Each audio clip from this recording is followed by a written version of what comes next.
Hola, buenas tardes. Estamos con la comunicadora y le vamos a hacer algunas preguntas. Cami, para ti, ¿por qué en Colombia algunas personas tienden a padecer aporofobia? Bueno, esto es algo un poquito irónico porque Colombia es uno de los países con una población más vulnerable en América Latina. Eso significa que gran parte de la población puede estar en condiciones pues socioeconómicas medias a bajas. Yo pienso que esto se debe pues como a varios factores. Primero, un factor cultural. De pronto muchas veces la gente piensa que la gente es pobre porque quiere, ¿cierto? Porque le falta más esfuerzo, pero nunca se ponen a ver que de pronto tienen oportunidades de vida mucho más diferentes que de pronto las de uno o las de muchas otras personas que están pues como en unos niveles económicos muy estables. Se debe también al miedo de que a uno lo relacionen, porque muchas personas suelen relacionar de pronto la pobreza con violencia o con personas pues como que no actúan de una manera coherente con la ley, entonces de pronto como que sienten miedo a que los asocien con ilegalidad o con delitos. Y pues un tema como de clasismo, de racismo, de que las personas en muchas ocasiones se creen o nos creemos superior por haber tenido mejores condiciones en la vida. Cami, para ti, ¿cómo se ve la aporofobia en la vida diaria?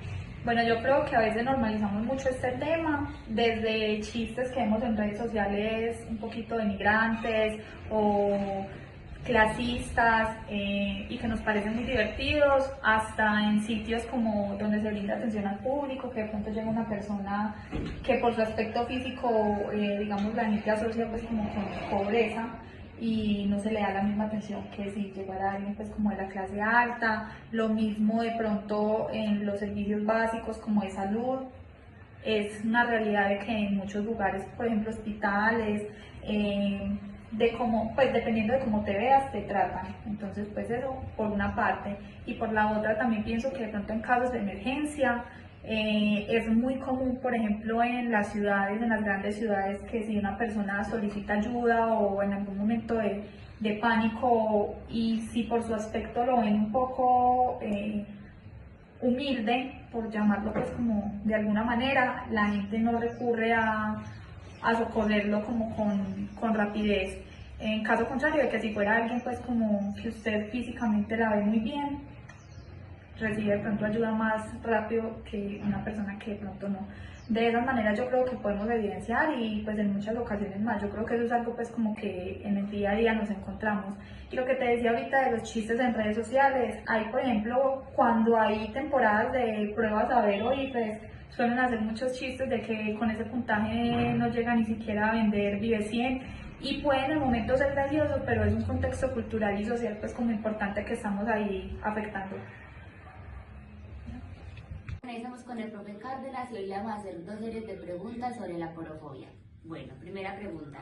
¿Por qué algunas personas creen que la pobreza es culpa de los pobres? Buenas tardes, niñas. Considero de que la pobreza es culpa de los pobres.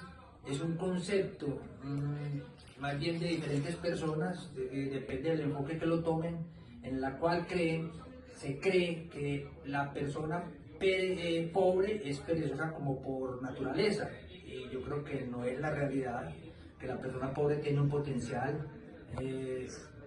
Inclusive para mejorar para el Estado, porque su ambición de mejorar las condiciones básicas insatisfechas, las condiciones de vida actuales de ellos, pueden considerarse una fuerza progresista que puede mejorar inclusive el país y las comunidades, de acuerdo a las capacidades que les brinden desde el Estado y desde las mismas sociedades económicas más pudientes.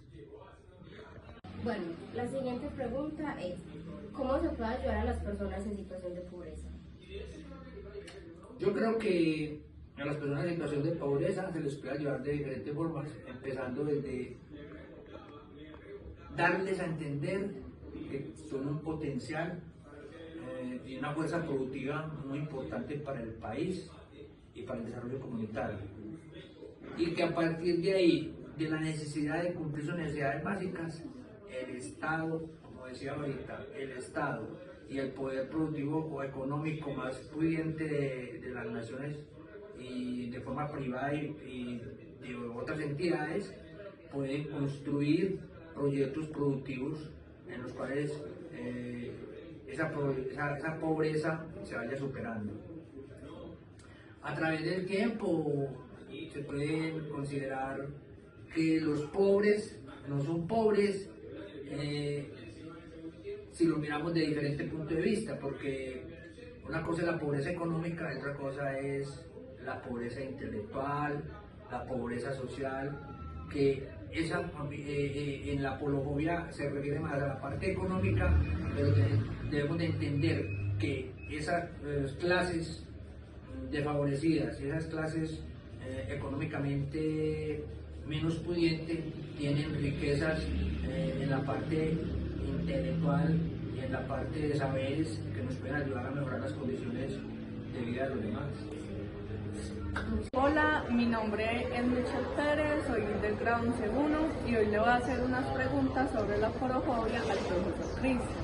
Bueno, la primera pregunta es ¿cómo puede afectar en el medio de comunicación la formación de la aporofobia? Perfecto. Entonces, de acuerdo a cómo se ha estructurado la riqueza en el mundo, a partir de ciertos momentos donde la burguesía asumió el poder y el control de todo lo que es el poder político del Estado, pues nos hemos dado cuenta que existe una separación entre las clases, un clasismo que ha sido una cosa constante en toda la sociedad, particularmente la sociedad colombiana. Ese clasismo implica obviamente el tema económico, ¿cierto? Entonces, el poder adquisitivo de unos no es tanto como el poder adquisitivo de los otros, y hay una división muy marcada entre los ricos y los pobres, ¿cierto? Pero haya más ayudas, pero como les digo, termina por obstaculizando esos recursos en la llegada por el tema de la corrupción en la mayoría de países latinoamericanos. ¿Sí? Eso es una cosa que siempre se ha presentado desde el principio de las repúblicas hispanoamericanas, sobre todo. No quiere decir que sean los únicos. En África sucede, en Asia sucede, en la mayor parte del mundo existe eso. Y existe también como esa especie de odio, entre comillas, eso de odio hacia las personas de menos recursos. Es una cosa que hace parte del clasismo que les decía anteriormente, donde termina por hacer una excisión de la sociedad, una separación de la sociedad entre los ricos y los pobres, y esa brecha cada vez se amplía más en la sociedad. Y la segunda es, ¿qué pueden hacer las escuelas para enseñar sobre la aporofobia? Lo primero y básico que una escuela debe enseñar es la equidad, ¿sí? Es un principio básico. Saber que de alguna manera todos tenemos unos derechos jurídicos, no somos iguales. Yo creo que a veces se lo a usted mucho en clase, no es que seamos iguales, somos completamente diferentes, pero sí tenemos unos derechos que nos permiten compartir, digámoslo así, esa igualdad. Esa equidad es necesaria en el sentido de que todas las personas, el Estado le debe garantizar ciertos derechos básicos, ¿sí? A la vivienda, a la salud, a su bienestar, ¿sí? Y que a veces no se los garantiza. Ahí aparece una forma de violencia, que es una violencia estructural por parte del Estado, donde al no garantizar esos derechos, pues esos seres humanos se ven excluidos de la sociedad, ¿sí? Y aparece también ese tema que les decía anteriormente, unos poquitos que tienen y otros que no tienen nada, ¿sí? Y esos que tienen incluso se aprovechan para, a través de lo que les decía, los medios de comunicación, para magnificar el problema y embolsillarse muchos de los recursos que el gobierno destina para suplir, digamos así, esas necesidades básicas de las que dejamos. Entonces, la escuela es fundamental para entender esa realidad, de que primero tenemos que empezar a romper con esa idea de clasismo. Nosotros no somos mejores que nadie por el hecho que nos pongamos una camisa de mayor valor. Eso no nos hace mejores que nadie. ¿Sí? Entonces, lo primero es eso, entender el valor del ser humano como ser humano, no como por lo que tiene. Lamentablemente la sociedad actual cataloga a los seres humanos por lo que tienen, por lo que de alguna manera, si tiene una cadena, entonces tiene mayor valor. Los seres humanos tienen un valor intrínseco que es lo que nosotros somos en esencia, y eso es lo que tendría que proyectar la escuela como primer elemento. Como segundo elemento, entender y explicar que la equidad no es una cosa que no se pueda lograr, es una equidad, es una fórmula ganadora en todos los países que han aplicado esa equidad. Es decir, que todos tengamos los mismos derechos y las mismas garantías por parte del Estado para que podamos desarrollarnos como personas y como seres humanos. es una idea fundamental, poder desarrollarnos nuestro potencial como seres humanos. ¿Listo? Esas serían como las dos cosas básicas que la escuela podría ayudarnos con el tema de la porofobia. Y saber que los odios, los racismos, la segregación, el clasismo, es una forma de estupidez grandísima dentro de la sociedad humana. Porque digámoslo, hoy podemos tener mucho dinero, pero ese dinero se nos puede ir como cualquier líquido entre las manos, desvanecerse en cualquier momento, ¿sí? Y ahí me pego de una tira cómica que me parece maravillosa. Olafo el amargado, siempre ha sido como mi forma de ver la vida. Y es que Olafo siempre va luchando con todo el mundo. Entonces la caricatura muestra a Olafo subiendo una montaña y luchando con todo el mundo mientras va subiendo. Y entonces cuando llega a la cima está el sabio que él estaba buscando. Y él le dice el sabio, que es Chispita, que es un personaje de Olafo el amargado, él le pregunta: oh sabio poderoso, ¿cuál es el secreto para la vida, para poder vivir bien la vida? Y él le dice: trata bien a las personas cuando vas de su vida, porque son las mismas que te encontrarás bajando. Es una enseñanza que a mí me ha marcado mucho, porque uno no debe cambiar con el hecho de que tenga más dinero, que tenga un título, que tenga nada de eso. No lo puede cambiar. Usted tiene que ser la misma persona siempre, porque tal vez la suerte y la vida te pongan en una situación difícil. Y esas personas que tú has ayudado subiendo son las que te pueden tender la mano en el futuro. Esa es la enseñanza. ¿Listo?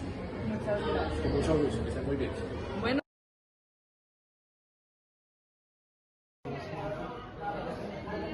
Ay, mira, una niña pobre, mirando la pieza que tiene,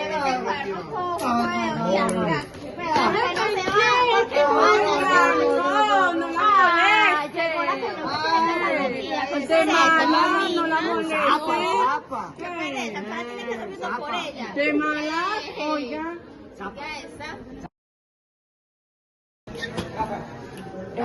Psicóloga, buenos días. Buenos días. Mira, lo que pasa es que Juan y Stephanie acabaron de discriminar a Dariana por ser pobre y no me parece justo. Ay, ¿cómo así? Voy a hablar con ellos.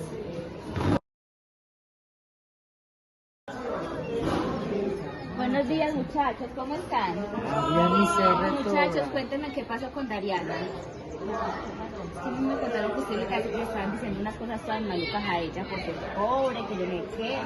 Cuéntame si es la verdad. ¿Qué verdad le están diciendo?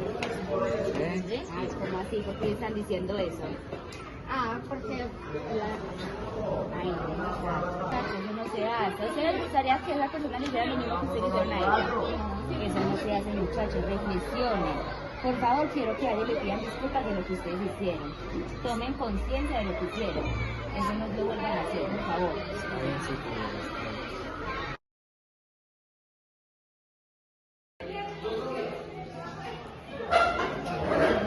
Karina, ¿cómo estás? Que queramos pedir perdón por cómo te hicimos sentir. Eso no se debe hacer y estoy muy arrepentidos por lo que te dije.